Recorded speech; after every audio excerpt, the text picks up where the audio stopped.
There was a huge condo that collapsed in Florida, and a few years ago there was, I think it was a balcony situation up in the Berkeley, California area where there was a major issue that has triggered the Fannie Mae and Freddie Mac to really kind of hold lenders more accountable with these HOA certificates. What makes a condo project non-warrantable? Most loans under $1 million are normally backed and insured by Fannie Mae or Freddie Mac, and they want to have a warrantable condo. One of the biggest things is if there is ongoing litigation going on in the project. It could be something as minor as a kid stubbed his toe at the pool and now they're suing the HOA, or it could be as major as building defects from the builder, issues with structures, that sort of thing. With the non-warrantable condos, we need, in most cases, at least 10% down. If you can do 20% down, you're going to be more into a market rate type situation with a slight increase. Rate right now, where market rates are 6.5 on the non-warrantable condo project. When it's between 10 and 20% down, you're going to be looking probably somewhere in the low to mid 7s. Now, if you can put down 20% or more, even though it's a non-warrantable condo, you're probably going to be about 0.25 or 0.375 higher.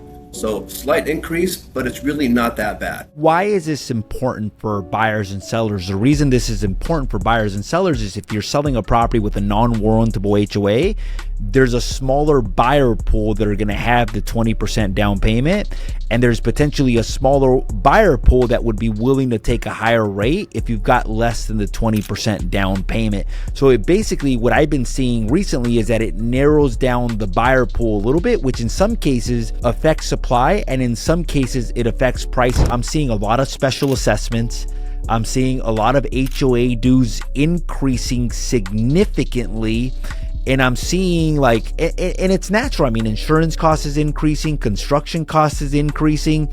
Hence, these HOAs that were charging $300, they can't operate at the same cost anymore. So they're having to make these increases. As far as due diligence goes, I would recommend that the selling agent and the buyer try to get the HOA docs up front before they even put the house in the market. And if they have a trusted lender, I recommend they try to get the HOA certificate before they even have a buyer, so they'll see what's going on and it can be reviewed and try to get an idea if there's going to be any red flags. And I tell you that because I own a condo in Camarillo, and they came to me very early on we want to sue the builder, and I was like, no, I'm not for that, because I knew that it would cause financing issues for somebody looking to refinance, and potentially financing issues if somebody's going to be looking to sell, which if there's financing issues, it could affect supply and it could affect the HOA prices as well too.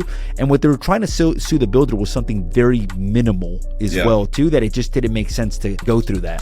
So let's talk about insurance. Here's what I've been seeing as well too. Certain complexes aren't carrying the fire insurance required, which means that if the building burns down, you can insure your condo from the inside, but generally in some cases the HOA covers the exterior of it. I know that there were several HOA communities running into a problem where they were having trouble getting fire insurance. It's going to be mainly mortgage brokers that offer these, because we're working with a lot of non-QM lenders that will do these non-traditional products like DSCR loans, P&L loans. So it kind of falls in that window of those non-QM products. So you're going to have a tough time finding those a one-stop shop like the big banks. They don't have access to these. But some just make sure people know, just because a project is non-warrantable does not mean that it's a bad purchase or it's a bad complex. In most cases, you get it resolved. And so down the road, you are able to kind of sell your house traditionally, with, FHA financing or conventional financing. So it's not a death sentence. It's normally just a temporary hurdle to get over for your situation. Thank you so much for our viewers. If you've enjoyed this episode, make sure to hit that subscribe button. If you feel that this episode will be helpful to somebody, make sure to hit that share button. And Michael, thank you so much for taking the time. And to our viewers, until next time.